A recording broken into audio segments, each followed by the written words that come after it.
Right now, before you do anything else, I want you to raise one of your hands and study it carefully.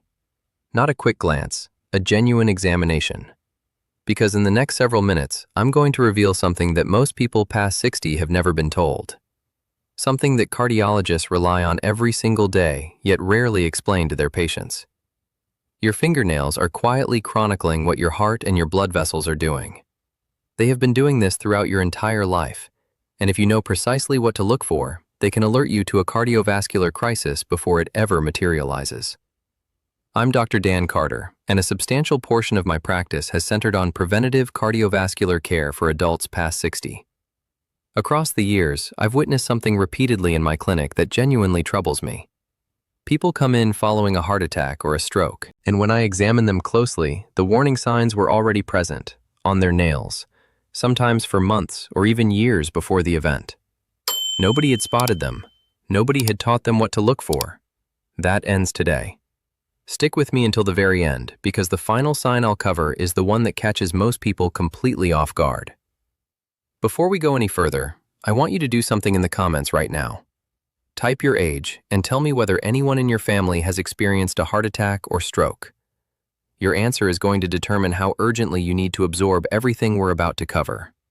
And if this kind of content is valuable to you, please tap the like button, because it genuinely helps me reach more people who need this information. To understand why your nails carry this information, you need to grasp a small amount of biology. Your nails grow from a structure called the nail matrix, which sits just beneath the base of each nail. The cells in that matrix are in direct, continuous contact with your bloodstream. They're nourished by the smallest blood vessels in your entire body, the capillaries that course beneath your nail bed. And because those vessels are so remarkably tiny, they're among the very first structures to register stress when your cardiovascular system begins to falter. Think of your nails as a live monitor your body has been running silently every single day. After 60, the reason this matters even more is that the body's capacity to compensate for early cardiovascular problems narrows considerably. In your 30s, your heart can quietly work around dysfunction for years, and nothing visible surfaces. But past 60, those reserves are thinner. Warning signals start appearing earlier, and your nails are frequently where they appear first. The trouble is that a standard 15-minute medical appointment cannot cover everything, and nail examination rarely makes the priority list unless something is visually alarming.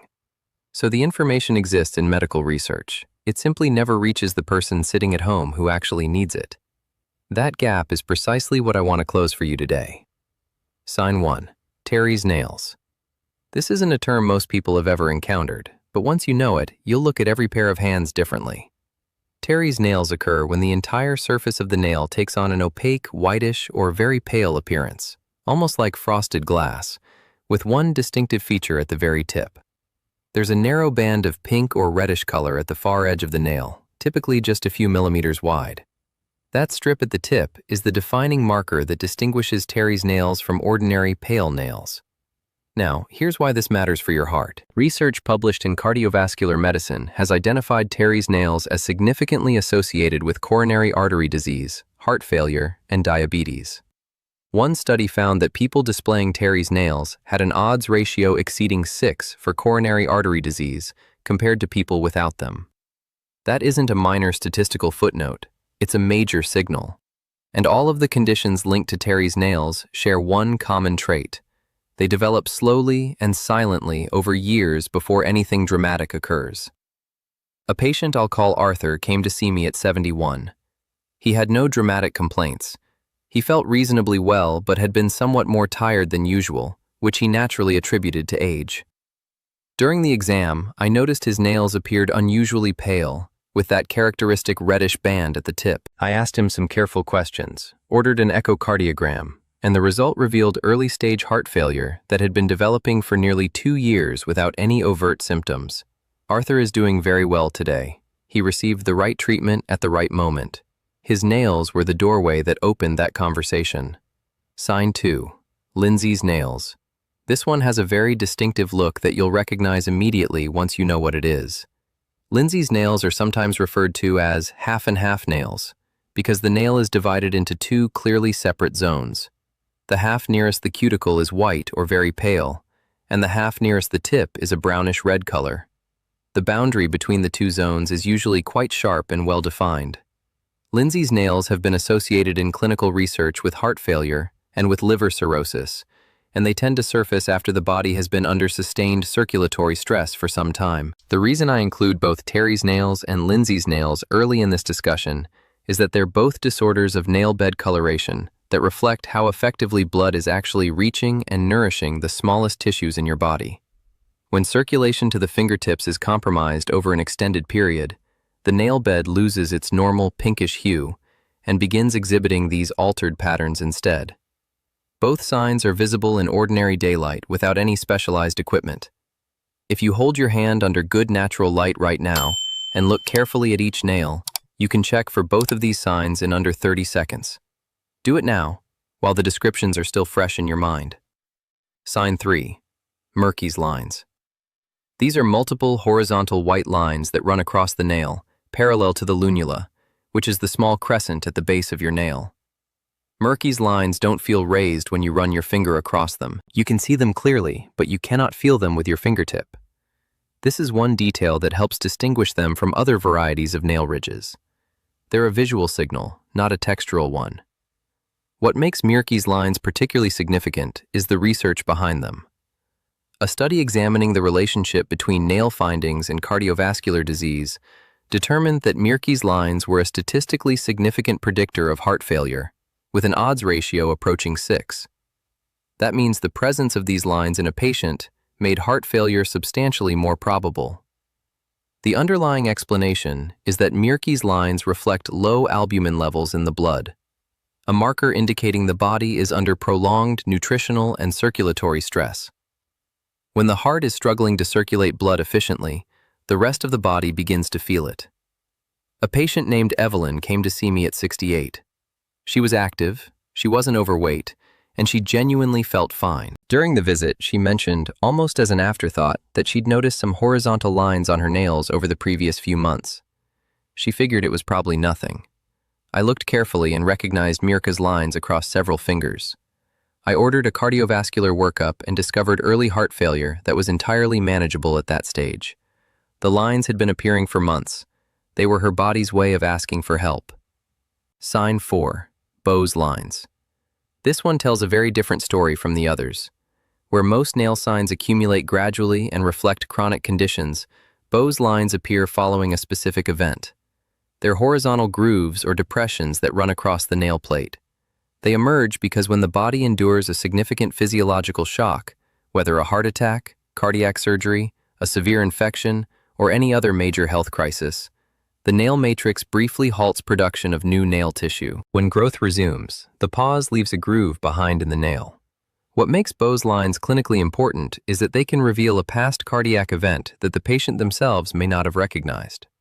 Silent heart attacks are more common than most people realize, particularly in older adults. A patient named Raymond came in to see me for something entirely unrelated. I noticed a clear horizontal groove running across nearly all of his fingernails. I asked him about it, and after some reflection, he recalled being very seriously ill about 4 months earlier, with what he had assumed was an unusually severe bout of the flu. We ran some tests and discovered he had experienced a silent heart attack during that illness. His Bow's lines told the story his symptoms had not. Sign 5. Splinter hemorrhages. Now I want to shift to something you can check directly beneath the nail surface rather than on top of it. Splinter hemorrhages look exactly as their name suggests, like tiny dark splinters or thin dark lines running vertically beneath the nail. They're actually small pools of blood trapped in the nail bed capillaries. And while a single splinter hemorrhage from bumping your hand against something is nothing to be concerned about, multiple unexplained splinter hemorrhages across several fingers is an entirely different matter. Classically in medical training, unexplained splinter hemorrhages across multiple nails are associated with infective endocarditis, an infection of the inner lining of the heart's chambers and valves. This condition develops when bacteria enter the bloodstream and attach to damaged heart tissue. The infection causes tiny clots to break off and travel to distant blood vessels, including the minuscule ones in your nail bed. Infective endocarditis is a serious condition that requires urgent medical attention. A patient named Ruth noticed these dark lines on several nails and mentioned them to me almost as an aside. She was diagnosed with a heart valve infection that was caught in time to treat effectively. She told me later that she almost didn't mention it at all because she assumed it was nothing. If this video has been useful so far, I want you to do one thing right now before we continue. Tap the like button. It takes 1 second, and it genuinely makes a difference in whether this content reaches others who need it. And stay with me, because the next 2 signs are the ones I want you to take most seriously. Sign 6. Lunula color changes. The small, whitish crescent at the base of each nail is called the lunula. Most people regard it as merely a cosmetic feature. It is actually the visible portion of your nail matrix, the active zone where new nail cells are being produced around the clock. And the color of your lunula is one of the most overlooked diagnostic signals on the entire body. When that color changes, it deserves your attention.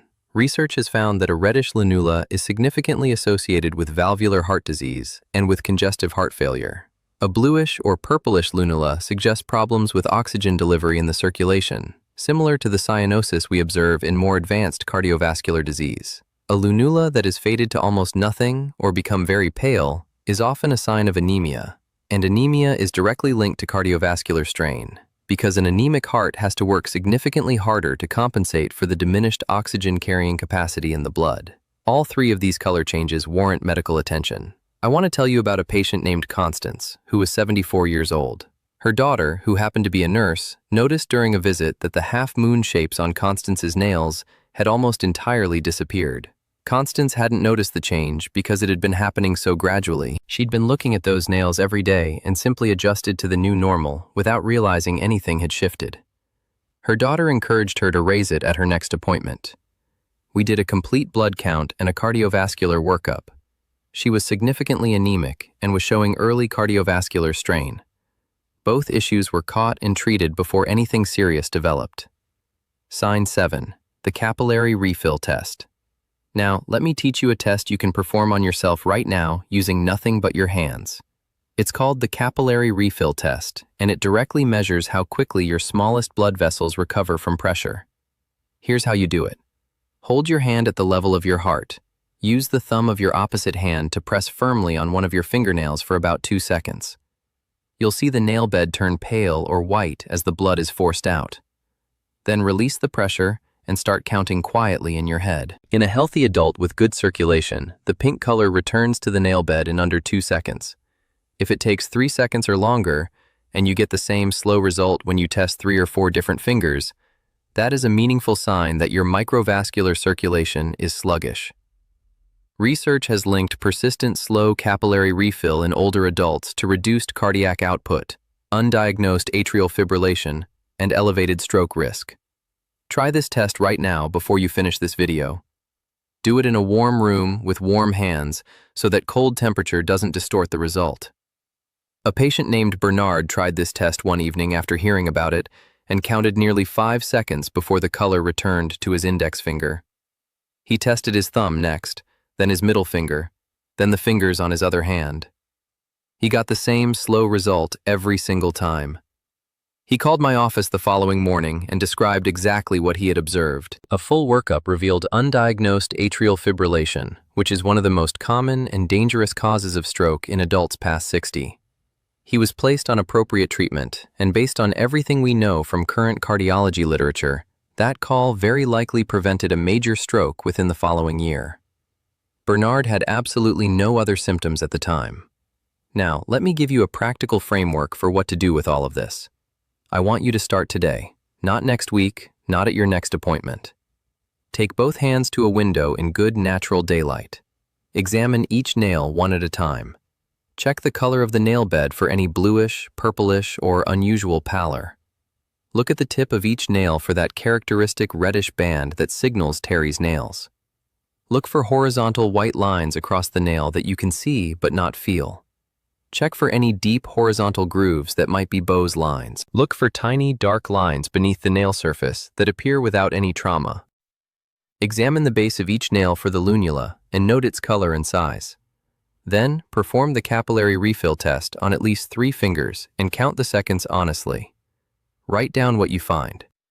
This step matters more than most people realize because these changes are slow and gradual, and human memory is notoriously unreliable across months and years. A photograph of your hands taken today in natural light gives you something concrete and honest to compare against 6 months from now. If you see one of these signs, mention it at your next routine appointment.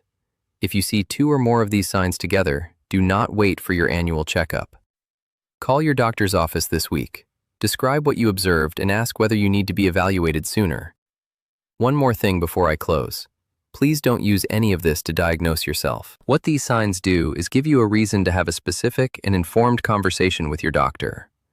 The full clinical picture, your history, your medications, your other symptoms, is what produces an accurate diagnosis. Your role isn't to diagnose. Your role is to notice, to document, and to speak up. That is the part most people never do. And it is the part that makes all the difference. Your nails have been sitting at the end of your fingers your entire life.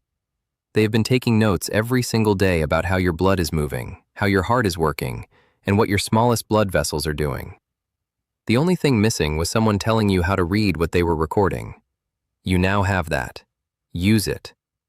Share this video with someone you love, because the next person who watches this might be the person who spots something on their own hands tonight and makes a call that saves their life.